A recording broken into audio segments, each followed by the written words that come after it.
We are, though, joined on the line by a journalist that we can't identify for his own security, but he slipped into the city of Homs last week and managed to smuggle out the following exclusive video of what he saw. Nothing frightening is the line out of the Arab League today. You talk us through what you found and what we are looking at here today. Yes, good evening. I got out a couple of days out of Homs, and it depends totally where you are in Homs. You can have totally different realities. So the neighborhood Baba Amr, for example, is the first neighborhood which is basically controlled right now by the Free Syrian Army defected soldiers who are armed and able to have a little bit of security for the 50,000 inhabitants of this neighborhood.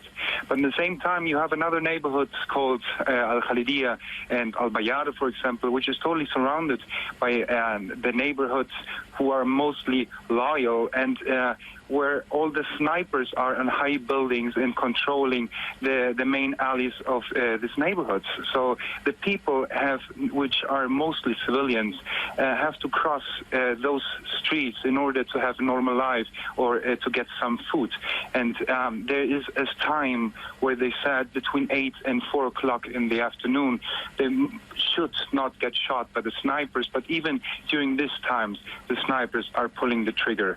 So basically everybody who is after 4 o'clock outside on the street gonna be shot because they want to prevent them to go out to the street to demonstrate. Yeah, this is remarkable stuff. We've been looking at your video as you've been speaking, and some of what we're looking at now is empty corridors in a building where we see some of those, I presume, are protesters inside this building. We also looked at video at the beginning of our discussion of bodies on a street.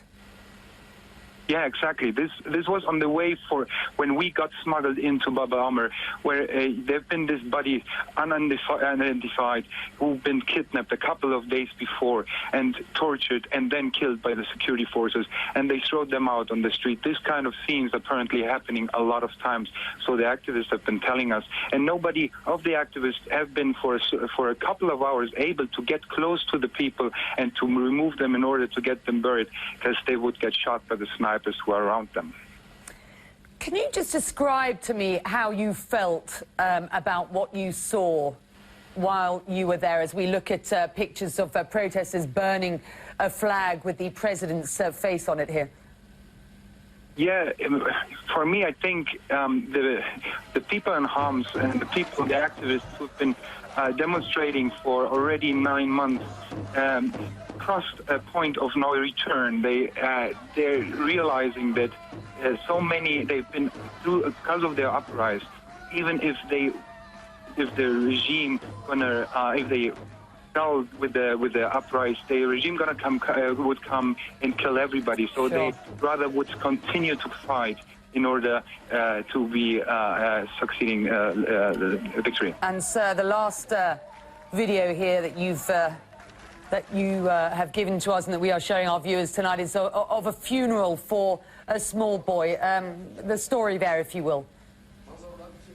The funeral of the 19-year-old Malik was a guy who was crossing a checkpoint, and they let him get through, and then after a couple of meters they shot him in the head. This was at the outskirts of Homs, and this funeral, where basically the whole village went to the funeral, and it turns out to become a political demonstration, was one of the moments I've been realizing that this kind of killings are happening every day. Yeah, remarkable footage. We very much appreciate your time and your efforts to bring the story to us here on CNN, and therefore for our viewers watching around the world. Thank you, sir, for that.